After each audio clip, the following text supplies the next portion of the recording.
And hello, Hearts of Oak. Thanks so much for joining us once again. It's great to have Herman Kelly joining us from the Irish Freedom Party to give us his thoughts on what's happened this week with an Irish flavour. Herman, thanks as always for joining us. Oh, thank you, Peter. It's always great to see you. Great, and I see the I don't know if it's an advert for Guinness behind you, but I see the harp there. Irish harp, yeah, it's Irish. a very ancient, a very beautiful instrument and a very ancient symbol of Ireland. Actually, it's funny that a lot of people across Europe they knew of Ireland because of harp playing, the beauty of harp playing, and also the ancient myths of Oisin and Tain and Og and stuff and Verdi and stuff like Dermot and Verdi and all these kind of ancient myths that the French used to talk about in the 18th century. It's quite yeah. I don't drink at all. Actually, I don't like drinking Guinness. I don't drink. I pack up. You know what? The thing about the Irish Freedom Party, it's also not just about your country free of EU control, and it's not in favour of Irish centralisation around Dublin. It's about personal freedom, and also an aspect which is often overlooked is that freedom from addiction, freedom from being dependent on a need for something. And that includes being, I'm a free man. Part of that is being free of addiction to things that you may need or be addicted to. So one of my children had a bit of trouble. I thought the least thing I can be as a father is a good example. So over 3.5 years ago, I stopped smoking and drinking overnight, purely to be a good example to my children. And you know what? I know you're not supposed to say this, but I found it very, very easy. I had tried to give up smoking before, and it was very difficult. But just when I had my mind made up by an act of the will, I can improve my life. I wanted to show this to my children. And you know what? A friend of mine, who's a neighbor, and Murphy, he said to me, if you don't want to smoke, just don't let a cigarette touch your lips. Right? It's that simple. It is that simple. Just don't allow a cigarette to touch your lips. And I've never had a cigarette since. Well, it is about that personal responsibility, and sadly, we live in an age where nothing's our fault. It's all society's fault or genes' fault. But yeah, that shows you can actually make your own choices. Well, just let me go a bit further on this. Actually, I like there was a man, actually a priest involved, very big player in Irish history at the end of the 19th century, Father Murphy, and his big thing is Ireland sober is Ireland free. Now, at the minute, our country is being overrun by mass immigration. We have very little democratic power left in Ireland, even in the Dáil. So much of this power has been gone off to supranational organizations such as the EU, the UN, the World Health Organization, etc. And huge demographic change is taking place in Ireland. Cultural change is taking place. Almost a quarter of people living in Ireland at the minute are non-Irish. This change has happened over a very, very short period of time, where in Britain it went over many decades. And Ireland virtually happened since 2004 at the latest. And so many men seem to be asleep at the wheel, oh, just doing nothing. One big part of the problem is actually Ireland. It has the third biggest cocaine consumption per capita in the world. And it's been at that for the last 5 years. So the problem is people are either off their heads on cocaine, on alcohol, and now another big thing is social media and porn. For men, addiction to porn and stuff like that there. So I think it's very, very important to emphasize the whole aspect of free people in a free country, but that comes from a healthy mind and a healthy body, and to keep away from things that are addictive, and that means drink, cigarettes, alcohol, pornography, things like that. To be free is to be free of these addictions and free from dependency on something that you need. So I emphasize it's not just a political project, but it's also culturally and it's also personal to free people in a free country and a healthy mind and a healthy body. These things are very closely tied together. And sadly, there's too many men who are asleep at the wheel because they're off their heads on various addicted dependency on various things. You're 100%. We'll get into the immigration side, but if I could start with something which is quite different, and none of us, neither Herman nor myself, are necessarily Iran or Israel experts, but it is this breaking news that I wanted to first touch on, and this is Israel targets Iran's nuclear sites and military commanders in major attacks. And this is the BBC's this morning's, just before we record this on Friday morning, so a day before it goes out. We may not be here on Saturday evening by the time this goes out. Who knows? But it says Israel's military says Iran has fired about 100 drones towards its territory after Israel launched a major attack on Iran overnight. The IDF said it carried out strikes on nuclear sites. I think there were 200 aircraft were involved. Israel declared a state of emergency, and I saw pictures from Iran with the red flags being raised on mosques, which meant that it was a state of war. Now, so what are your thoughts? Obviously, we heard the last few days America pulling out some of its diplomatic people from parts of the Middle East, and the thought was, well, this is now building up to an attack, and it happened as we were fast asleep, and we've woken up to this. But yeah, Herman, you're um, neither's been experts, but obviously this is an issue of concern for all of us. Yeah, because there will be retaliation. It could lead, we don't know what it will lead to. Uh, I presume it will be a military escalation from Iran. I understand there's 100 drones flying from Iran towards Israel at the moment. Uh, you got to say, I used to have a friend in the hurling team. I used to talk about getting your retaliation in first before they hit you, you hit them. And before the match would start and the whistle would be blown, he would go and he would ram the butt of the hurling stick through the guy's visor. Right? And this is what he called getting your retaliation in first. And seemingly, this is what Israel have gone for in after fear of Iran coming up with nuclear weapons, which obviously is very dangerous and existentially dangerous for Israel. Uh, any Islamic regime, I believe, is dangerous to the whole world. Uh, I believe Islamic Jihad and demographic overplay in all across Europe is very, very dangerous globally.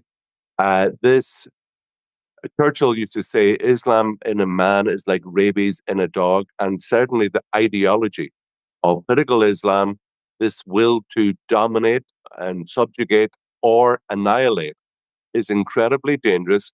I think people are very naive. Their knowledge of history over the last 1300 years about the, the impact and the history and the interaction of Islamic people and cultures with non Islamic cultures is always basically one of throughout a lot of history has been one of violence. They have violence with every culture and with which they come into contact.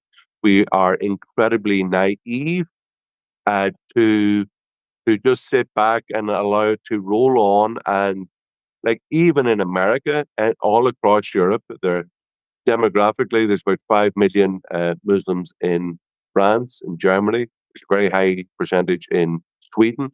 All these cultures, these people from this culture, as I believe, is incompatible with European culture. They mean they tell you explicitly, like I would say the Quran is like a proto-terrorism manual, but it instructs these believers in Muhammad to go out and to dominate and subjugate non-Muslim believers, and they don't do that to annihilate them by like clearly says in the Quran about behead non-believers. Uh, and it's very, very dangerous. And the people better wake up and through legal means, financial means, whatever means possible, we must do everything possible to stop the growth of Islamic Jihad all across the world. It is extremely dangerous and one of the large existential threats to European civilization. It is, and of course, the Islamic Revolution Iran from '79. Iran was very different before, fairly secular, and that's changed. So this is a big story. I think, sorry, 200 aircraft were involved. I said 100. It's a huge operation. They said they expect more strikes. I don't know. I saw the head of the International Agency on Atomic stuff, the IA, I think it is, but they said the comment was, the phrase was, it's not a good idea to attack nuclear facilities. I thought that was fairly common sense. That's my concern, that actually one of these missiles that Israel fires target one area actually goes in a slightly different direction, hits a nuclear facility. That's the big concern. We really are playing with fire in this, but I agree with you completely that that push on Islam to dominate all across the Middle East is hugely concerning. Israel is the only kind of common sense Well, democracy in when the you middle of that. even when you look at the history, like the demographic changes in places like Palestine, Lebanon in the 1970s was a majority Christian country. Now they're almost been, I wouldn't say wiped out, but they're now a small and decreasing minority in their own country. They give refuge to many people who are Muslims from various countries and conflicts. They came into the country, and basically Muslims took over when they got the chance. Them first demographically, and then politically, and now militarily. And Christians are treated like dogs in their own country. So we shouldn't be naive to the threat that political Islam presents to the world. And we really do have to be cognizant of it. And we got to decide, like, are we just going to sit here and get taken over, or are we going to do something about it? So the whole thing, like, make things uncomfortable culturally, and that would include, no, you can't have your four wives if you come into Ireland. You can't have your halal food. You can't have your interest-free loan, like your Islamic banking in Ireland. This is when in Rome, do the Romans do. This is our country. This is our culture. You want to come in here. This is what you do. And the thing is, like, they present a large danger. What great benefit do they give that we can't get from other people from cultures which are compatible with European culture? You know, Exactly. so Islamic Jihad, it presents a real danger, and we got to do something about it. And I'm actually disgusted as an Irish person looking across at Britain when I see the videos of all stream of Islamic Muslim mayors in British towns, and they're all there. They're speaking Arabic, and they have their flags of Pakistan, flags of Morocco, and all this. I'm absolutely disgusted and I'm appalled to see that. And it's a real wake up call to people all across Europe. I know here in Brussels, for example, like there was an Islamic party. Let me give you a few statistics.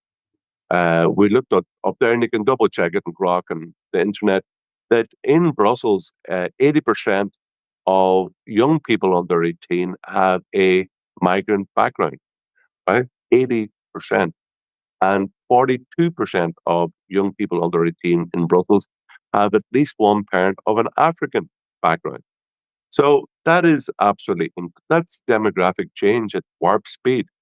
And if Brussels is the political capital of Europe, well, if this is the road which Europe intends to take, it's incredibly bad for the rest of Europe. If this political capital is also going to be the cultural capital, because they actually have the argument, yeah, it's that there's conflict between the French speakers and the Flemish speakers in Brussels. No.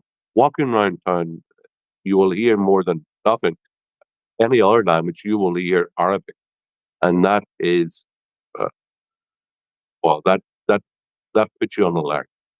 Yeah. It should wake people up to the demographic threat that Islam presents in Europe. Well, let's look at some of the demographic changes. Let's actually, this is a story about the UK, and then we'll uh, jump across the water into Ireland.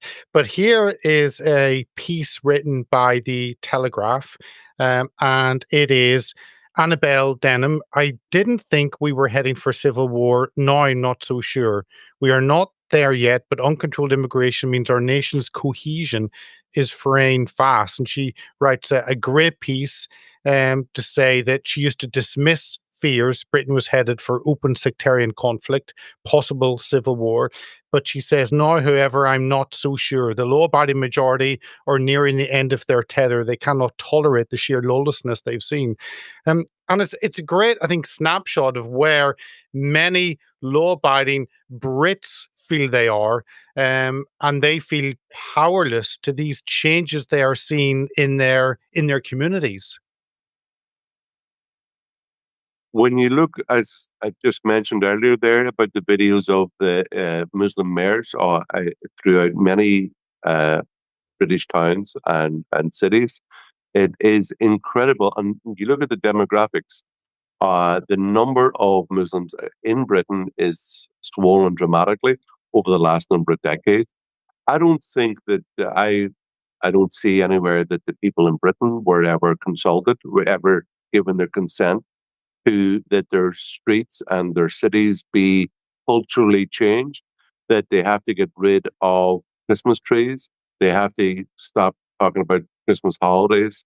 They, you know, every symbol of unity of a in this culture, which is a bit of, like, Christian culture, is to be silenced, is to be hidden, to be covered up, and in its place, you have this so-called multicultural society. The problem with multicultural societies, and this was admitted by all the political leaders 15 years ago, by Angela Merkel, David Cameron, Sarkozy. They all said this multicultural experiment has failed. Why does multiculturalism fail? Because it leads to a low trust, high friction society where there's a breakdown in social cohesion. Like, let's look at it very simply. Why should I get up in the morning to go to work, to pay taxes, to provide free stuff, free housing, free welfare, free accommodation, healthcare, education, roads for a guy from who lives in the road from Afghanistan or Somalia, or I don't know how to pronounce his name. I don't know how, he doesn't know how to speak my language.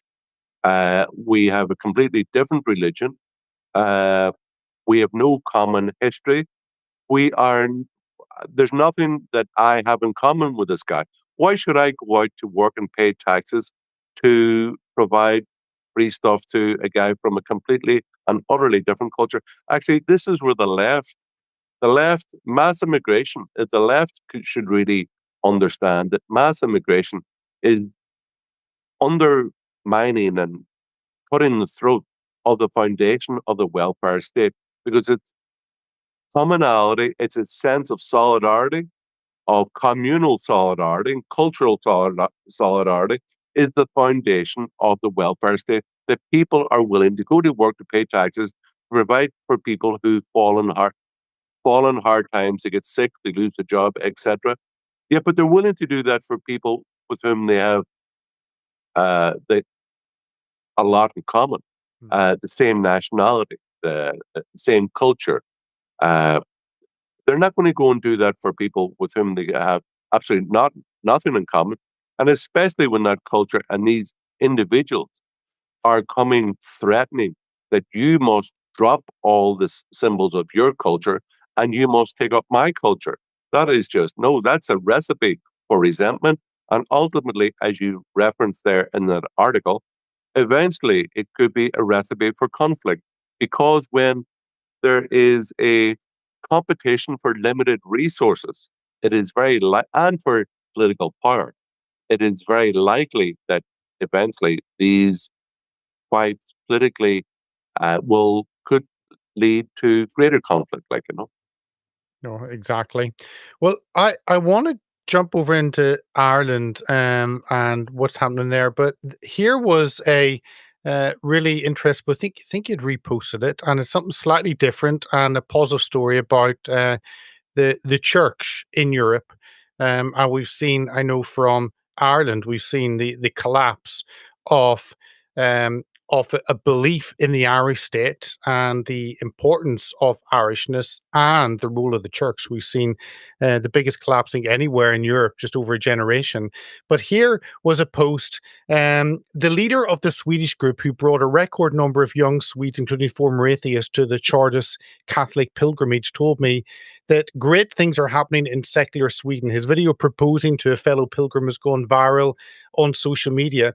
And he talks about many, many converts in Sweden and says, if even Swedes can convert to Christ, then anyone can.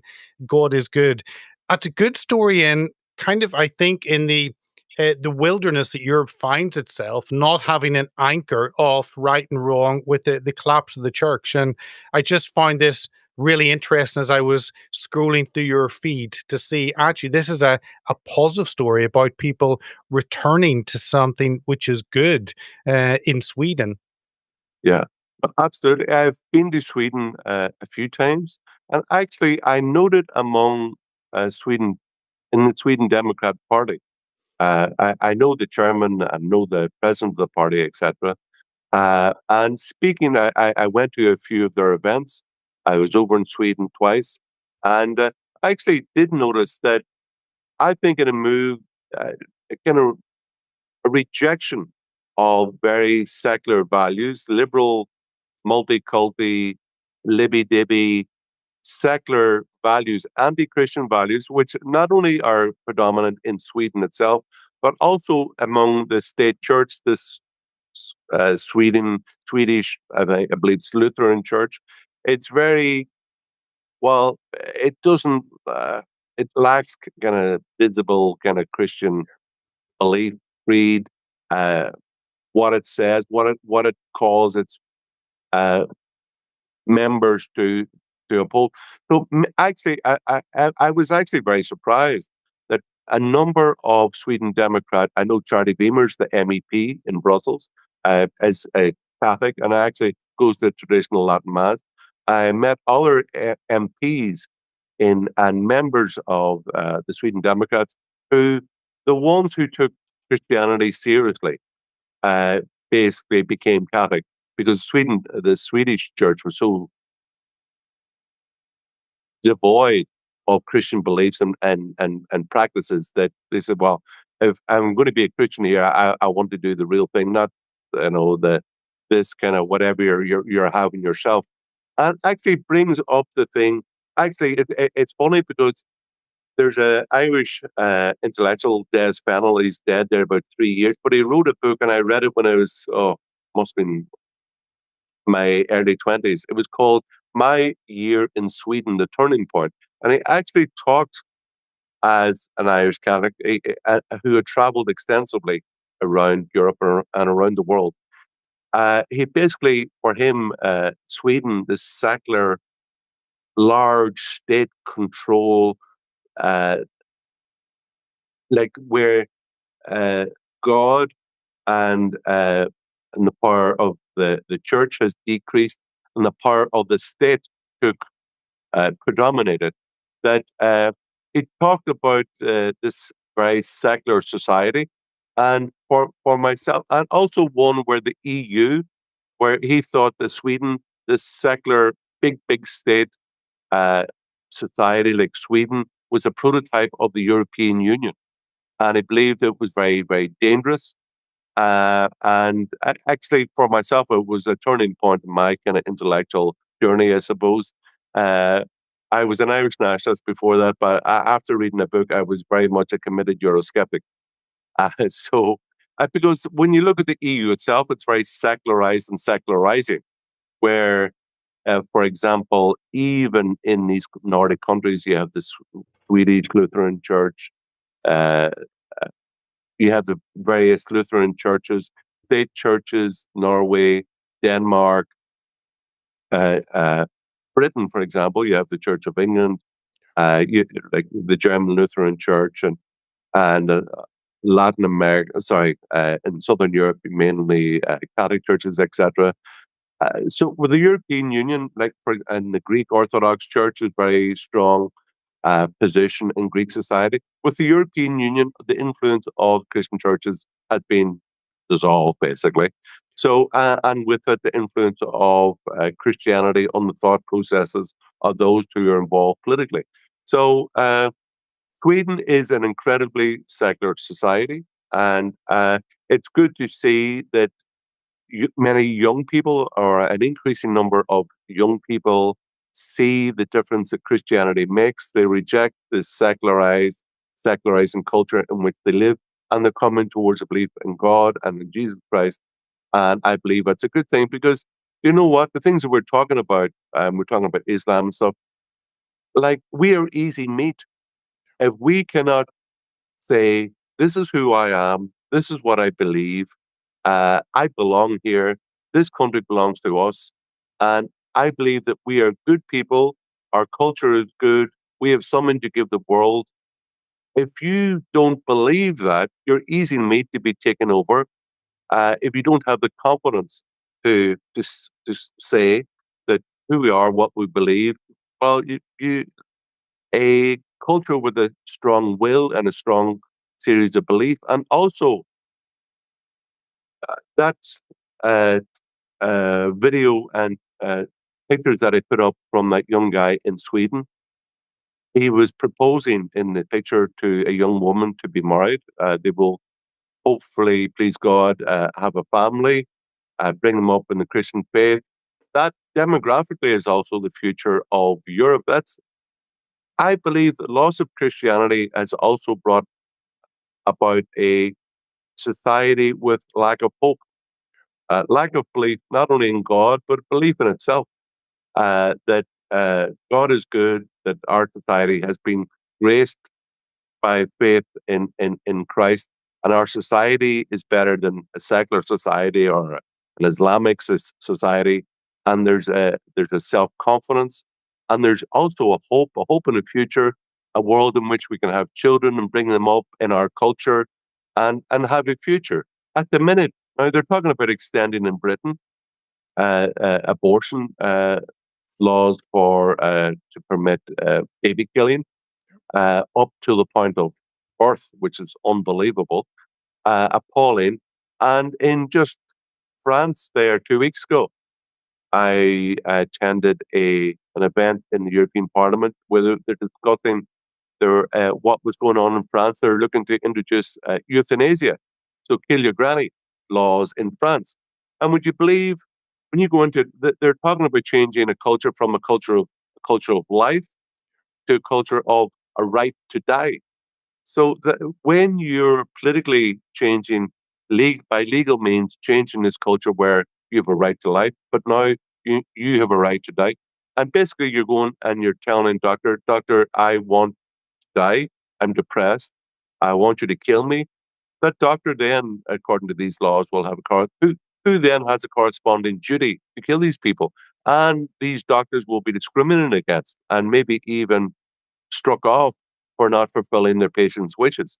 Now, that's an incredible thing, to go from this Christian based society where there's a right to life, and also the doctors have the Hippocratic oath to do no harm, to, like, then doctors have a duty to kill people. And would you believe the appalling part is, in this law, you have a 2 day, you can you get 2 days after you've notified the doctor that you want to die. You've got 2 days to change your mind.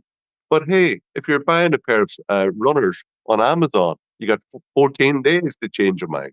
Isn't that, like, that is the value of human life now, where you get like 14 days on Amazon to change your sneakers, but like 2 days if you only end your life. And they even have in Brussels here, they allow euthanasia for children. So children who aren't old enough to even consent can supposedly have the right to go in and say to an adult that they want to be killed or to kill themselves. I believe that is signs of a culture which really is this culture of death. These people really do want to get wiped out. Oh, they do. And Christianity, belief in Christ and in God, is an antidote to this culture of death, which has no future. It is. It is the only antidote. Absolutely. Can we go some? I never thought I'd be talking about Ballymena on on the Yeah, podcast, but Ballymena, here hey. Ballymena, Yeah. I know. And I saw you talked about it. Here is a picture of what's been happening up there. And let me see if I can play a little video clip. I thought I had it in my video section, and let me see if I can upload. Give me one, and it's this one.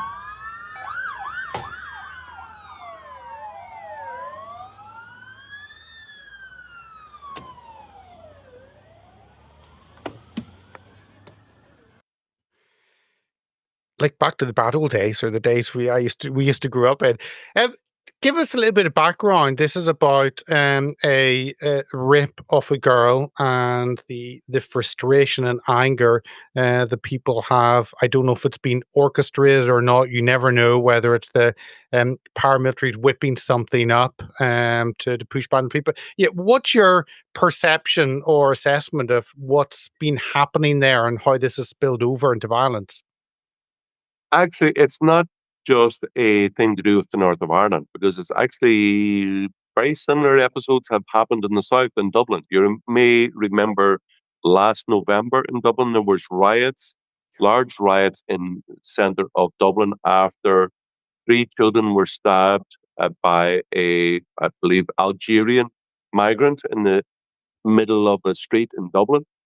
And people were very angry. There was riots and shops were burned and police cars were burned, etc.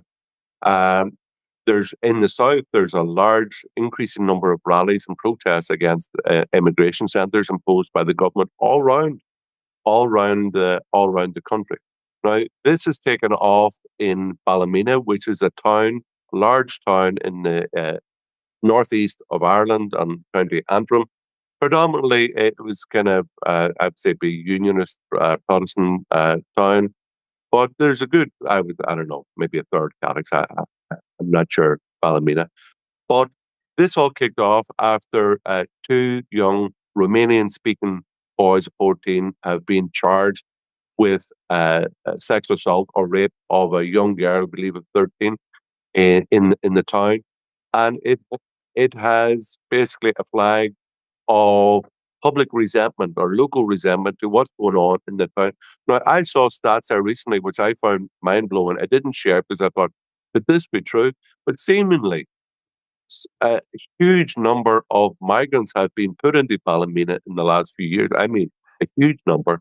And so many of these housing estates now have over 50 and 60% of the people in houses are actually non nationals and they're not they're not locals. Uh, it's you know what they're saying about British and Irish and stuff.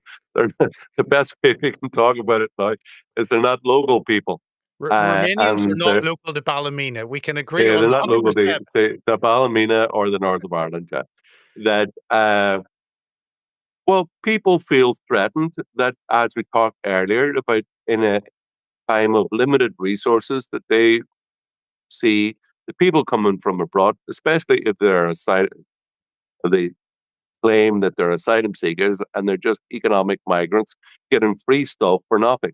They get free accommodation. And actually, I was watching GB News to see there that rents, the whole system of private landlords, about the state has got private houses or taken good private houses to put these people in. These people are living in these estates that's put up the rent for local people, and so they're thinking, what the hell? I was paying like £800 for rent before. Now it's almost £2,000 per house, and I can't do it. So it is a recipe for resentment. The people feel locally that the areas become moved from being a safe area to becoming an unsafe area. From where it was easy to rent a place, now it's very difficult to rent a place or even find a place to stay. And they're very resentful that their children can't find a house to stay, and they don't want their daughters walking around in fear of being raped or the young sons being beat up on the street. Now, actually, it kind of reminds me. There's a town there as you leave County Armagh, and you're just going south as in the Cavan Hermann. I can't remember, but there's a town, and actually, that's been there's a huge amount of Roma has gone into this local town. I'm not talking about Ballymena at the minute, but I've driven through this place. It just its name it just passes me by at the minute. But basically, there's a huge amount of Roma have gone into this town, a very run-down town. A lot of Roma went into it. They were put into it. Now, they've had things, a local person told me that they had a thing for the 12th of July where they were playing very loud music as they were having the 12th of July march going past or whatever. And at the same time, they also put, I believe they painted or they had a bit of a bonfire at the local GA pitch just before a final. So these Roma were saying, we're coming in here now. We've got the numbers. We're the boss here now. We're going to tell you, the Protestants and the Catholics, how, there's a new king in town here. So basically, they gave the two fingers to everybody, all the locals. And of course, when something like that happens, it leads to resentment, it leads to anger. And it's in a place like Ballymena, the locals, you can see that a number of houses have been burned, windows have been broken, and there's now a big conflict between local people and the police. Well, let's jump down to Cork and look at some of the people coming out anger at mass immigration. Here's a clip from Warham, and then we'll do a clip from Ezra Levant, who seems to get everywhere. So here's just a clip from Warham for the Warham posse. Here in front of the Albert Key building, there's a bunch of Irish patriots today in glorious Cork, Ireland, and they're playing a tune right now for all of us in the party. And it's an amazing day, amazing group of people, patriots from all around, young and old, all kinds of families cheering. And we want Ireland to be Irish. There's lots of chants of people saying, "Get them out, get them out, get them out." But also some Kevin, going on. Yeah, but here. Kevin, hang on. Ireland's been the country that's been the quietest, the most quiet about everything that's going on this immigration. Their politicians are bought and paid for by Brussels. Is this really an awakening? Are we getting a red-pilled awakening with our Irish brothers and sisters about the dangers of mass immigration?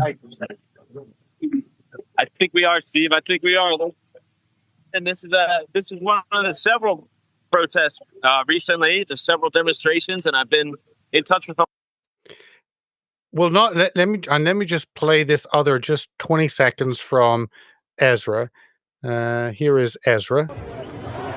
Hi, everybody. Ezra Levant. I am in the heart of Cork, Ireland's second city. You can see I am surrounded, absolutely surrounded by Irish people flying Irish flags. It's very different to the counter-protest I just left, where you could barely find an Irish flag, but there were lots of Palestinian flags, transgender flags, and government labor union flags. It's an interesting divide in this country. Well, sorry, thank you. And the police were out in force, standing between them. This march is a sequel to the march in Dublin about 5 weeks ago that drew more than 50,000 people. And I'm not near the front, so I'm going to hold this up high to try and show you the scale of this. I don't want to make an estimate because I'm in the middle of the crowd. Great footage from both Warham and Ezra. But it does mean Steve Bannon's point that the Irish seem to have been accepting of this, but it seems as though a point has been reached and frustration is building. Absolutely. The number of rallies since we had that one in Dublin there, February, was it? There's been a number of rallies has increased dramatically and all around the country in various towns. All around, it's pretty spontaneous. It's not that even well organized. It's just that local people have come up. Oh, there's another asylum seeker. Let's call them what they are. Economic migrants here, just taking advantage of these easy to fool political idiots that they have in Ireland. Economic migrants coming in, looking for free stuff, and the resentment locally is going up. And there's been rallies all over Monaghan and like all over the country. They just come up spontaneously, and they're getting good crowds. Like this idea that Irish people are just going to sit around and let their country be taken over by people coming in for free stuff is just no. That's coming to an end. Look, when we started this Irish Freedom Party, we had the first rally, successful rally against immigration. It was in December 2018, and we had 150 people.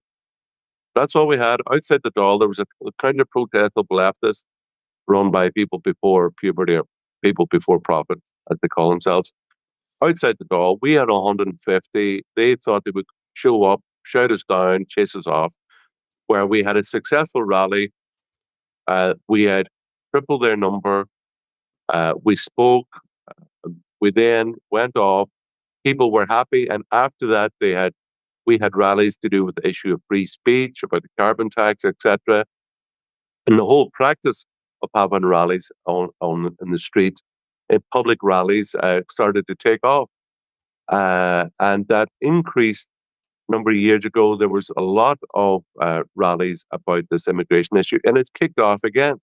There'll be one in Dublin on Sunday, the 22nd of June, and that should be a big event. Now, I've spoken at some of these rallies before in Dublin, very, very large crowds, and yet the chant was Sinn Féin are traitors is a common one.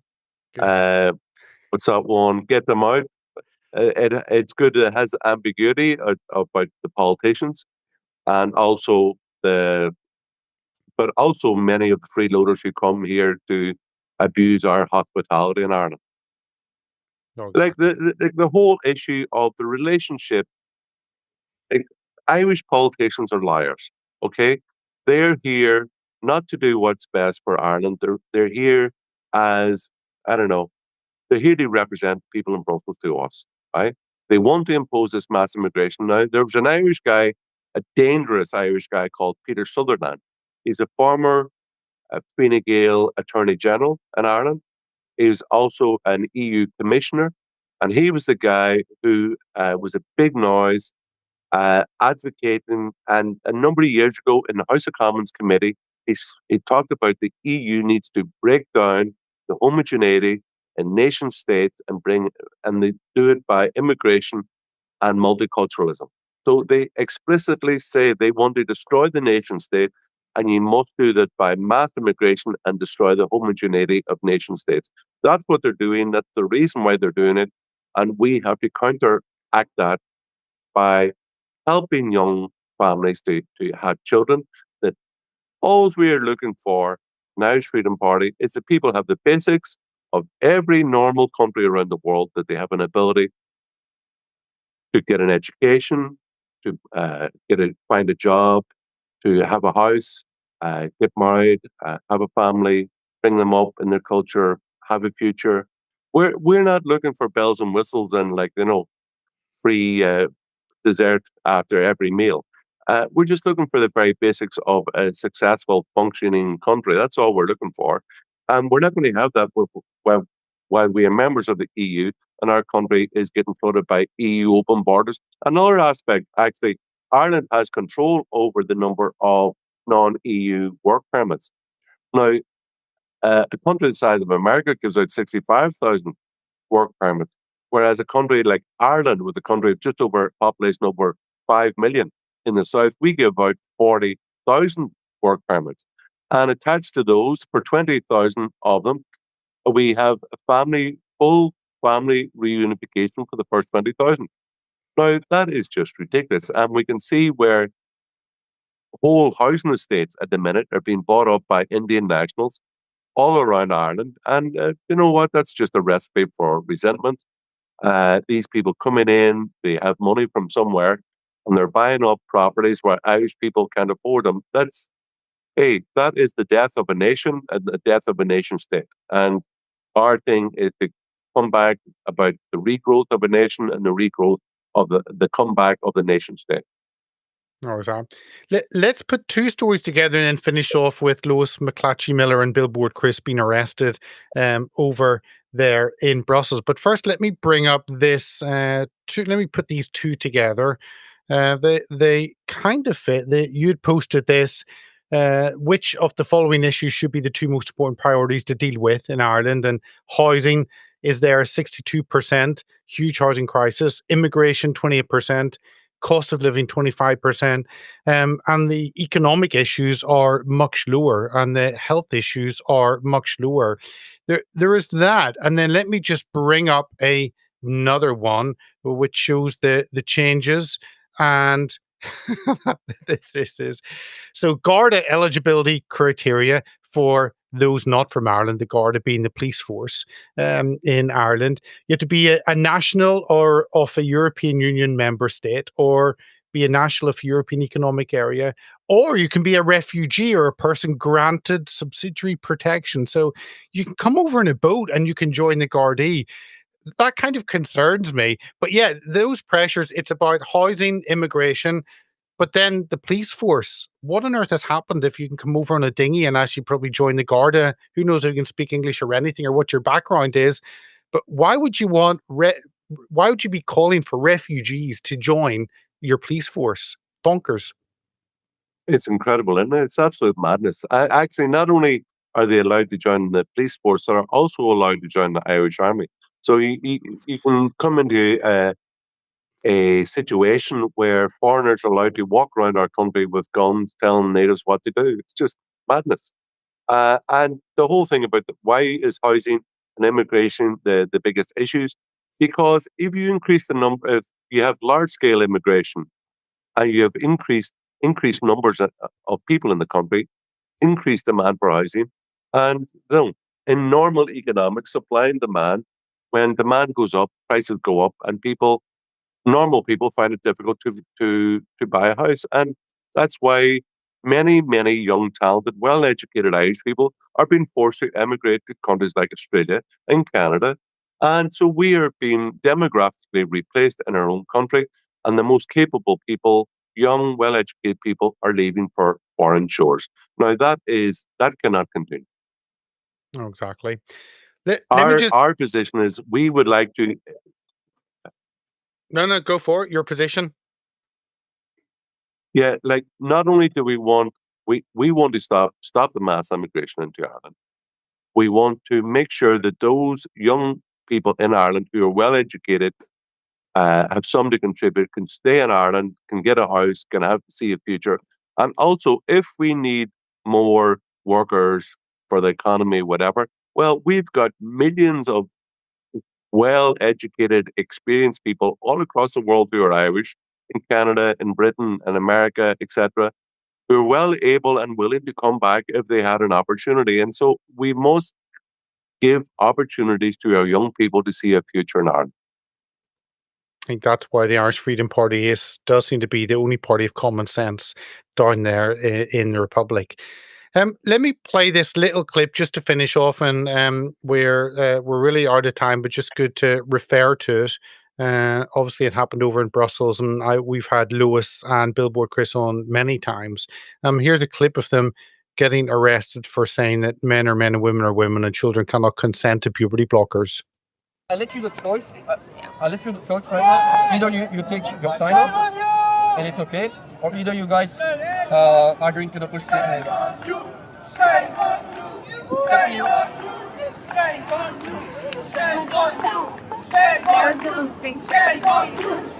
Two of these men came and threatened and abused me, like yelling.